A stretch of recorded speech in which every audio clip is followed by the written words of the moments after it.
नमस्कार, आप देख रहे हैं खबर 100 में हूं आपके साथ राहुल मौर्य। आइए रुख करते हैं इस वक्त की बड़ी खबरों पर, लेकिन उससे पहले एक नजर हेडलाइंस की ओर।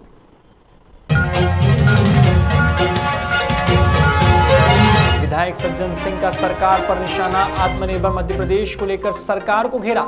सज्जन सिंह बोले, पीएम और सीएम जनता से झूठ बोल रहे। महू में स्वच्छ भारत अभियान की उड़ी धज्जियां, भगोरा गांव में लगा गंदगी का अंबार। ग्राम पंचायत में जिम्मेदार नहीं दे रहे ध्यान।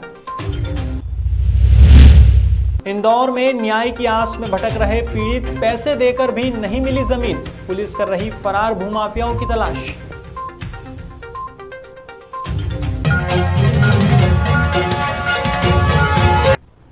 सोमवार को मध्य प्रदेश के पूर्व मुख्यमंत्री Digvijaya Singh Clubhouse viral chat की शिकायत करने साइबर सेल पहुंचे। दरअसल हाल ही में दिग्विजय सिंह का विवादित ऑडियो चैट वायरल हुआ था। अब इसे लेकर दिग्विजय सिंह ने भाजपा पर निशाना साधा है। उन्होंने अपने बयान में कहा कि यदि वे तालिबानी हैं और आतंकियों के संपर्क में हैं, तो इतने बड़े आरोपी के खिलाफ भाजपा एक एफआईआर दर्ज क्यों नहीं करवा पा रही है। साथ ही उन्होंने अपने ट्वीट के माध्यम से मोदी सरकार के तालिबानी लोगों से संपर्क करने वाले बयान पर कार्यवाही नहीं होने पर सवाल उठाया है। आइए आपको सुनाते हैं दिग्विजय सिंह ने क्या कहा। केंद्र में सरकार भाजपा की, राज्य में सरकार भाजपा की। अगर मैं तालिबानी हूं, अगर मैं आतंकियों से मेरा कोई संपर्क या संबंध है, एक महान मंत्री जी ने यहां तो बता दिया कि मुझे पैसा मिलता है, तो जनाब इतना बड़ा अपराधी के खिलाफ आप कोई एक एफआईआर दर्ज नहीं करा पा रहे हैं, कोई प्रमाण नहीं दे पा रहे हैं, तो क्या मुझे आप पर मानहानि का दावा नहीं करना चाहिए? दूसरी बात, अब जब मैंने इस बात का अपने सोशल मीडिया पे डाला कि कतार के अधिकारियों ने ये सूचना दी कि भारत सरकार, मोदी सरकार तालिबानी लोगों के साथ संपर्क कर रहे हैं, उस पर अभी तक कार्रवाई क्यों नहीं, उसके ऊपर आपने बयान क्यों नहीं दिया, मैं पूछना चाहता हूं। हाल ही में कांग्रेस विधायक और पूर्व मंत्री सज्जन सिंह वर्मा ने सरकार पर जमकर निशाना साधा है। सबसे पहले उन्होंने वैक्सीनेशन अभियान को लेकर कहा कि सरकार एक दिन में लाखों लोगों को वैक्सीन लगाने के लिए कह रही है, लेकिन वास्तविकता यह है कि प्रदेश में वैक्सीन ही नहीं है।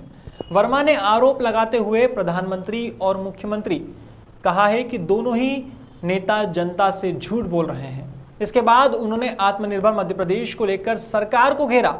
उन्होंने कहा कि लोगों को रोजगार देना जरूरी है, उद्योग धंधे लगाना जरूरी है, लेकिन प्रदेश के मुख्यमंत्री ने 2.5 लाख करोड़ का कर्ज लाद दिया है। वहीं कोरोना काल में जनता को राहत देने के मकसद से शुरू की गई योजनाओं पर भी उन्होंने निशाना साधा है। उन्होंने कहा कि सरकारी योजनाएं सारी दूसरी झूठी घोषणाओं की तरह साबित हुई है। ब्लैक फंगस, आज अखबार पढ़ लीजिए, एक व्यक्ति को 10 दिन में उस गरीब को एकमात्र इंजेक्शन ब्लैक फंगस का मिला है।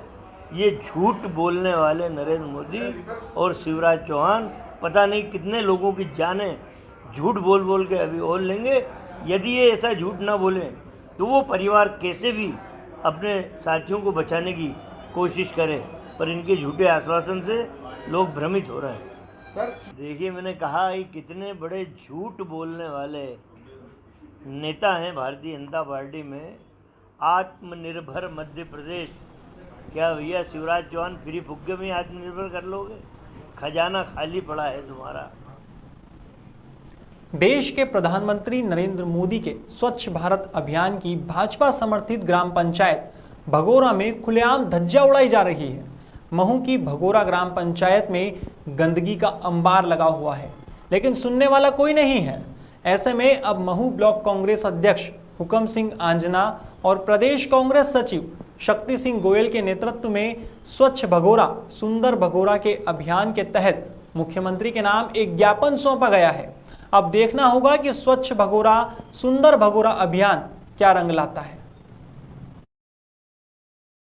एसडीएम साहब के नाम ग्राम पंचायत भगोरा में इतनी समस्याओं का अंबार है। उन समस्याओं को लेकर हमने एसडीएम साहब को ज्ञापन दिया है कि भारत में हमारे प्रधानमंत्री मोदी जी का सबसे बड़ा अभियान स्वच्छता अभियान है। उसके तहत ग्राम पंचायत में 1 वर्ष पूर्व कचरा गाड़ी आकर खड़ी है। वो गाड़ी 1 साल से एक ही जगह खड़ी होकर और सड़ रही है। सोमवार को कसरावत के भोपाड़ा कमोदवाड़ा गांव के बीच एक सड़क हादसा हुआ। बताया जा रहा है कि छोटे हाथी वाहन और बाइक की भिड़ंत हुई थी, जिसमें 2 लोगों की मौके पर ही मौत हो गई। पुलिस की माने तो भोपाड़ा की ओर से आ रहे छोटे हाथी वाहन ने एक बाइक को टक्कर मारी, जिसमें परसराम और लक्ष्मीबाई की मौके पर ही मौत हो गई। फिलहाल मृतकों को पोस्टमार्टम के लिए भेजा है और मामले को संज्ञान में लेकर पुलिस ने जांच पड़ताल शुरू की है।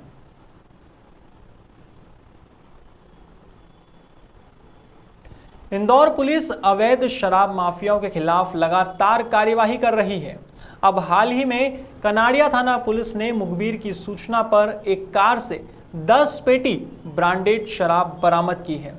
पुलिस की माने तो झलारिया बाईपास पर अवैध शराब परिवहन कर लाई जा रही एक कार को पकड़ा है। पुलिस ने चेकिंग करते हुए 2.5 लाख रुपए कीमत की अंग्रेजी शराब बरामद की है। साथ ही कार चालक को भी गिरफ्तार किया है। कनाड़िया में अभी झलारिया बाईपास के पास में एक सफ़ेद कलर की कार थी। उसमें लगभग 10 पेटी शराब इंग्लिश वाइन थी, जिसको पुलिस ने बरामद किया है और आरोपी को इसमें गिरफ्तार किया है। हाल ही में बदनावर के भकतगढ़ में प्राथमिक स्वास्थ्य केंद्र में पदस्थ हरीश भाटी के सुपुत्र सुमित भाटी का CISF में चयन हुआ है। इसके चलते गांव वालों ने सुमित को ढोल नगाड़ों के साथ ट्रेनिंग के लिए विदा किया और उसका हौसला बढ़ाया। इस मौके पर जातिगत भेदभाव से उलट सामाजिक समरसता देखने को मिली, जो समाज के लिए एक अच्छा उदाहरण है।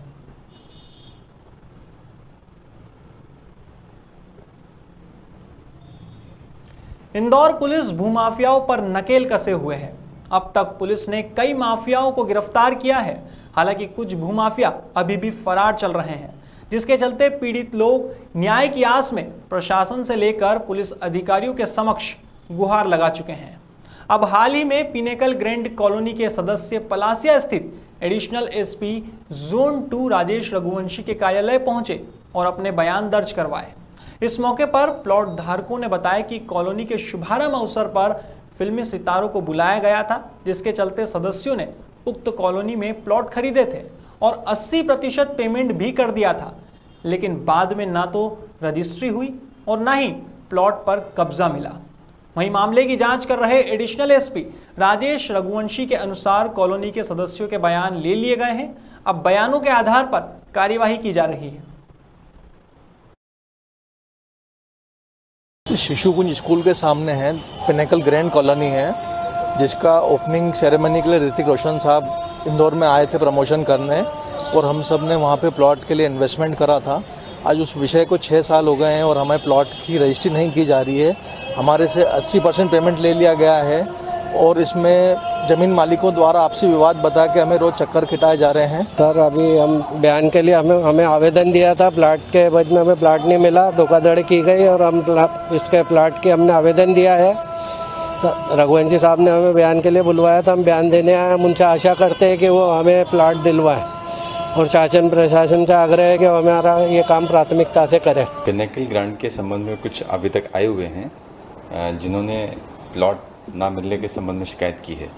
तो जो भी फरियादी आए हुए हैं अभी उनके बयान लिए जा रहे हैं और जो भी कथन और साक्ष्य में आएगा सबसे आगे कार्रवाई की जाएगी। फिलहाल खबरों में इतना ही, लेकिन खबरों का सिलसिला जारी रहेगा। आप देखते रहिए खबर अंडरी, जनता की बुलंद आवाज।